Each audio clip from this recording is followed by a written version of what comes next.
Ian St John was a wonderful player to watch. He was a proper old-fashioned centre forward, and strange thing was he left Liverpool about a fortnight after I started working for Liverpool. He went off to Tranmere and then went off to manage a couple of Scottish clubs. Jan Mulvey scored against Manchester United when the TV company cameramen were all on strike. Jan discovered he had a tape in off at his house. That was wonderful. He ran practically the length of the field and volleyed it into the roof of the net. About to get kicked out of the Champions League. And Steven Gerrard scored a wonderful goal from great distance, got us back into the competition. We won that tie, and then obviously we went on and went all the way to Istanbul and won the Champions League. My name is George Sephton. I am the stadium announcer and matchday DJ at Liverpool Football Club's Anfield Stadium. Who are your favourite players then to watch going back through your career and before you started announcing? Who were your favourite players that you used to look up to at Liverpool? Well, before I started announcing, obviously that was in the era of Ian St John and Roger Hunt. Everybody idolised Roger Hunt, including me. But Ian St John was a wonderful player to watch. He was a proper old-fashioned centre forward, and strange thing was he left Liverpool about a fortnight after I started working for Liverpool. He went off to Tranmere and then went off to manage a couple of Scottish clubs and whatever. And it was only much later, I mean, in the early 2000s, I got to know Ian quite well. I did a couple of TV programs with him, did a couple of charity events with him, and he was a wonderful guy, and I was so sad when he passed away a couple of years ago. But all in all, over the years, Kenny Dalglish is by far and away the best player I've seen at Anfield. Not just Liverpool players, but players from other teams. I always say I wouldn't swap Kenny Dalglish for anybody at all.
Ever come into contact with any of the current squad. The way Liverpool Football Club is nowadays, it's separated into different groups. There's the training ground up in Kirby, where obviously the players spend most of their time. The coaches, Jurgen, whatever, they're all there. Down in the centre of Liverpool, we've got the club offices and the TV studios. Then at Anfield, you've got a limited number of people who work there, the people who run the museum and the tours, and the staffing offices are there and whatever. And then on a match day, the rest of us turn up. I'm still classed as part-time casual labour, even after all these years, which makes people sit up and take notice. But that's the way it is. We own everybody into their own little corner. So if if I ever see any of the current squad, it's a miracle, but I never ever socialise with them. People think that I'm bosom pals with everybody. The only person I ever speak to is Jurgen, and that's not very often. It's tricky to pick one. Obviously, there are two that spring to mind. One was in the 70s, the famous lost goal. Jan Mulvey scored against Manchester United when the TV company cameramen were all on strike. It was never shown on TV until about 5 years ago, I think. Jan discovered he had a tape in after his house. That was wonderful. He ran practically the length of the field and volleyed it into the roof of the net.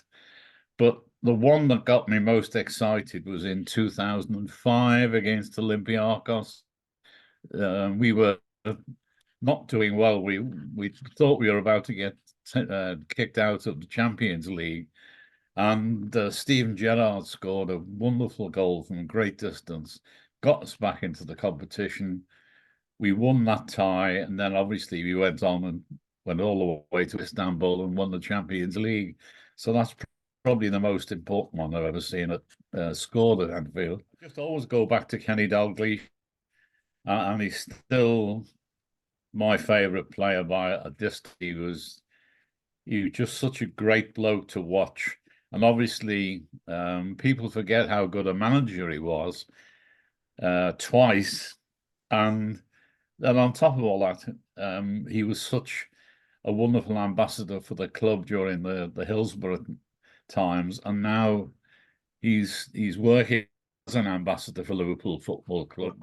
Kenny just never changes. He's such a wonderful person. And he was a fantastic player. And he was 90 when he turned into Sir Kenny. I remember him saying to one of the sports reporters, I don't know what all the fuss is about. I've still got to put the bins out every week. And that's the way he is. In the 70s, going through to the 80s, through the years, what was the atmosphere like in those days around the club? Can you recall any atmosphere? It was fantastic. The thing was that the difference in the 70s and 80s was that the atmosphere grew. If you wanted to get into Anfield, you had to get up, get there early, and get your space on the cop.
Say is the greatest Liverpool player you have seen in your career as a public address announcer? Still Kenny, although Ian St. John probably comes close. And then I was just old enough to have seen Billy Little play once or twice. He was my dad's idol. And it was sad because when he was coming to the end of his career in 1960 was when I started going to watch Liverpool. So I didn't see a lot of him play, but obviously I saw him on TV once or twice, and there's a lot of old films of Billy Little floating around. And but as far as I'm concerned, still got to say Kenny Dalglish. Yeah, I think he's a lot of people's favourites. Yeah, he's such a nice bloke as well. He's very down to earth. when you talk to him, he's got no airs and graces about him. I liked his saying when he was knighted, when he turned into Sir Kenny. I remember him saying to one of the sports reporters, "I don't know what all the fuss is about. I've still got to put the bins out every week," and that's the way he is. That really is. Can you describe what the players of the old generations of the 70s and 80s brought to the table in terms of football and what you don't see in the modern game now and in characters and everything if you enclose it into one? I think the word honesty comes to mind, that there was no play acting in those days when with the older players. Nowadays, a player will get injured and he'll roll round and scream and shout at the referee and whatever. There was very little of that when I first started watching football. I mean, the players who came through then, they were really all working class guys. And they weren't earning the millions of pounds that these guys are now. The current crop, they've all got the big houses and the flash cars.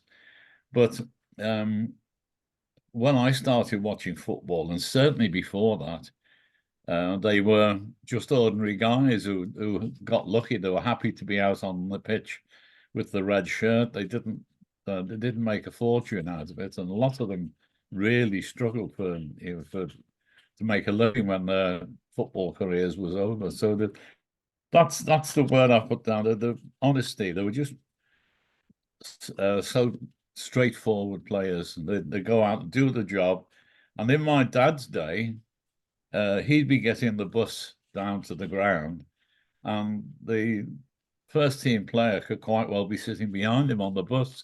There was none of the the chauffeur-driven cars they've got now, and the separate parks and the security men. What was the atmosphere like in those 70s going through to the 80s? Through the years, what was the atmosphere like in those days around the club? The difference in the 70s and 80s was that the atmosphere grew. If you wanted to get into Anfield, you had to get there early and get your space on the Kop.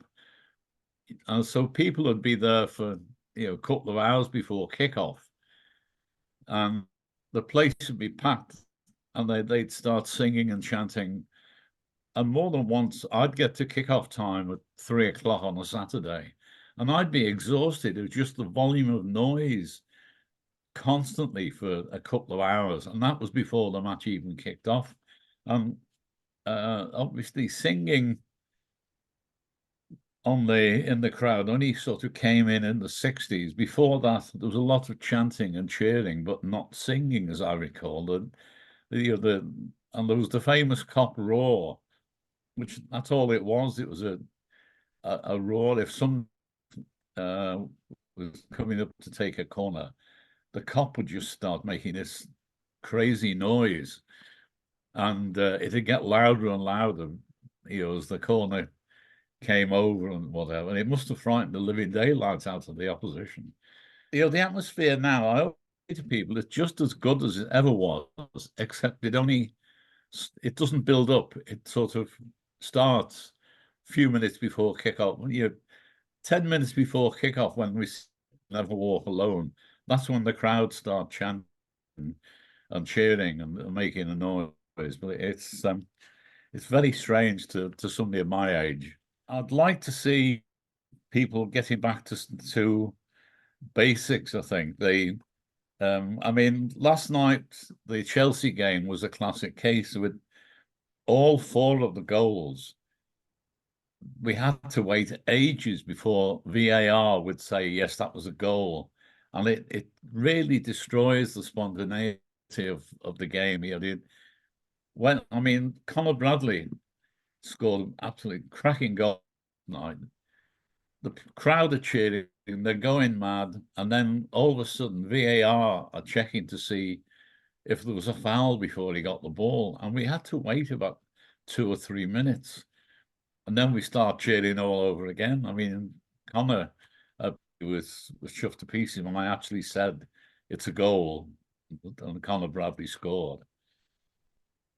But it's nowadays there's just so many things going on away from the pitch. VAR, all the commercialism, the hospitality and whatever. It's it just needs to get back to, say, basic football. That'd be nice. I mean, football is a Yeah, very simple game when you get down to it. But people make it complicated nowadays. They really do.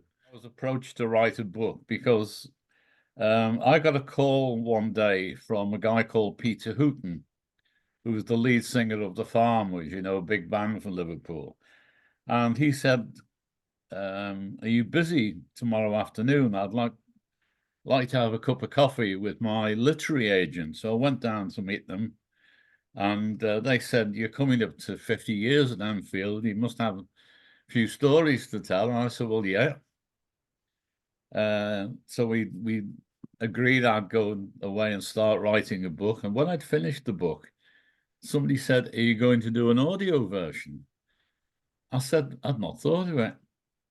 But if you want me to do an audio version, I will. But then people started saying to me, if you do an audio book, who's gonna read it? And I said, well, probably me. That's my title, The Voice of Anfield. Some people have come up to me and say, who's going to read it? And I give them stupid names like Joe Pasquale or things like that, and then they go away and look at me as if I was crazy. But in the end, I was, asked to do it, and that was quite weird. It was a whole new experience. Basically, I was locked away in a recording studio in the wilds of North Wales for 4 days. It's quite an experience. Once you've done it once, it's fantastic. Once you know the ropes, obviously, a lot of people make their living doing voiceovers and things. Well, I wasn't used to it at the time, but I'm glad I did it. And now a few people I've spoken to have listened to the whole thing while they've been doing something else. One guy at the local radio station told me he was redecorating the house, and while he was doing it, he was listening to me doing the audio book. That was quite weird. And then somebody else said it was like listening to your favorite old uncle telling you tales of the past. And I thought, well, that's a compliment. But no, that was quite good. I've got the thing on CD here. I've never actually listened to it, but obviously it'd be weird for me to listen to it. But I've got it here, and at least it's there for my children when I'm not here anymore. There'll be no problem about hearing the granddad's voice and whatever. It's on Amazon.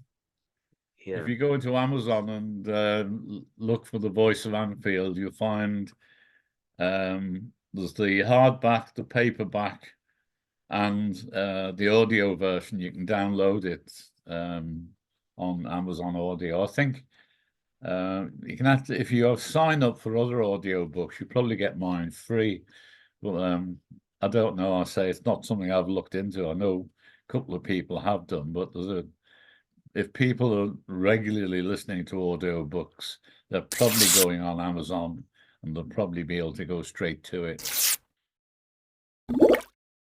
His first home game, I happened to be standing in reception after the game, and he walked past me, and I said, oh, I must go and say hello. And I followed him up the stairs towards the press room, and I said, excuse me.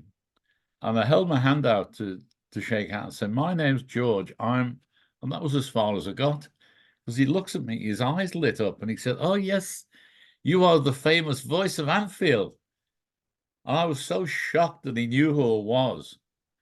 I couldn't believe it. I mean, he really knocked me sideways. One of the stewards there said, listen, he said, I work at the training ground in the week. He said, Jurgen's been here 6 days. and he knows everybody's name, not just the players, the youth team, the office staff, the security men, obviously me, a lot of the stewards, and even the people in the canteen who make his cup of tea in the morning. Jurgen has the gift of making people happy, and obviously he's made the whole of Liverpool's following happy the last few years.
First impressions when you first heard Jurgen Klopp was coming to Anfield and managing the team, and what was your reaction when he said he was leaving at the conference?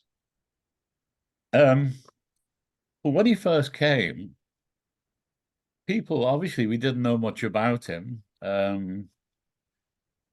We'd seen bits and bobs on the TV about him. We didn't know him or what he was like, but personally, he actually bowled me over, because when he came to Anfield, his first home game, I happened to be standing in reception after the game, and he walked past me, and I said, "Oh, I must go and say hello."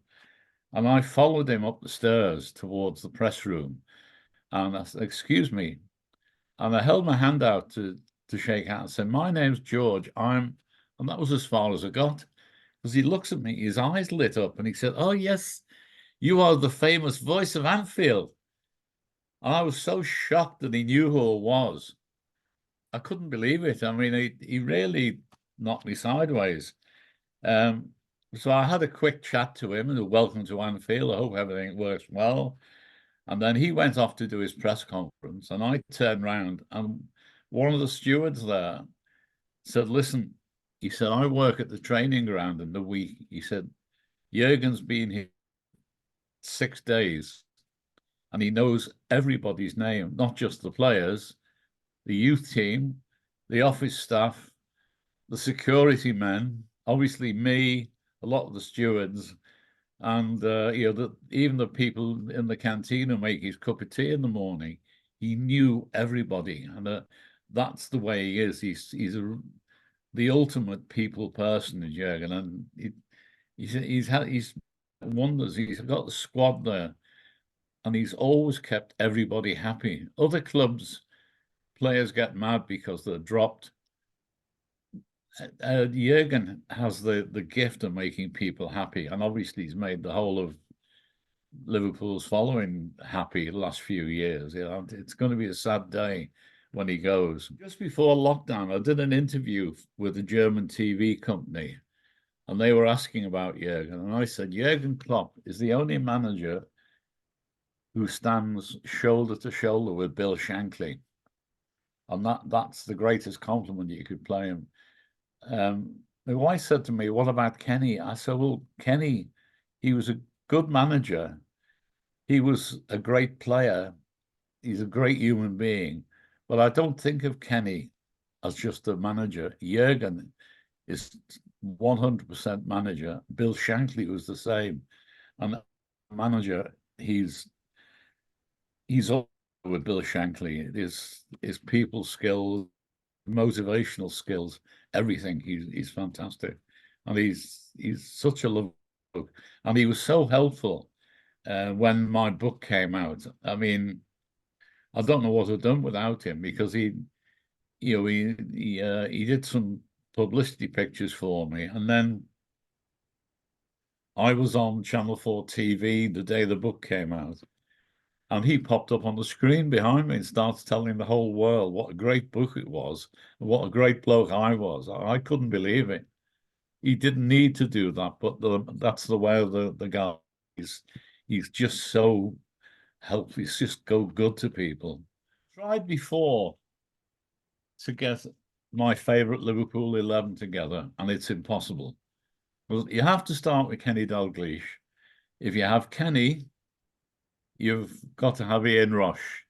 So if you have those two, you have to leave out Kevin Keegan and John Toshak. Virgil van Dijk is probably the best individual centre-back I've ever seen anywhere. But if you have him in the team, who do you have alongside him? But then you can't leave out Alan Hansen and Mark Lawrenson, and they were a pair. Going back, Phil Thompson and Emlyn Hughes, you had to have the two together. And so it goes on. You can't leave Alan Kennedy out. And the two fullbacks we got now, Trent Alexander-Arnold and Andy Robertson, they're fantastic bit of fullbacks, although you'd probably call them wingbacks now. And you go right through the team like that, and you just can't get it down to 11 people. I know I tried once, and I think I got it down to 36 people. You couldn't even, it's not even 11 and 5 substitutes. If you talk about, the players in different positions, Ray Clements is still the best keeper I've ever seen anywhere. And it was just so sad when he left the club when he was 30, because he played on for a few years after that. I say centre-back, Virgil van Dijk. Up front, again, Kenny, Ian St. John, probably. And in, the defenders, Emlyn Hughes was an amazing bloke. He'd run through a brick wall for the club. And again, I happened to be at a dinner at Anfield one night, which turned out to be his last public appearance, because he died young of a brain tumor. So, those guys, I'm just so lucky to have seen them all. And I've seen all the great players at Anfield, apart from some of the really older ones. I know, my dad and his generation used to go on about people like Albert Stubbins, and I never even saw. So I started going as a fan while Bill Shankly was there. In fact, I started going just after Bill Shankly came to Liverpool. So I've been lucky, and I've seen all the good times. I really have. I couldn't have timed it better. And now I'm part of it, which is still, amazing. Bill Shankly came in December 1959. I started going in January of 1960 with some friends from school. So I'd be 13 at the time. That was when I started going. So that's a long, long time ago. Quite a long record there. Yeah. I'm on Facebook as George Sephton. I'm on Twitter, X as it is now, as the Voice of Anfield. And Liverpool Football Club, if you just Google LFC, you'll find them on all sorts of social media. There's a lot of groups that pretend to be official groups, but LFC is the official name for the club's Twitter page, and the liverpoolfc.com is the address for Liverpool's own website, and that's the best way.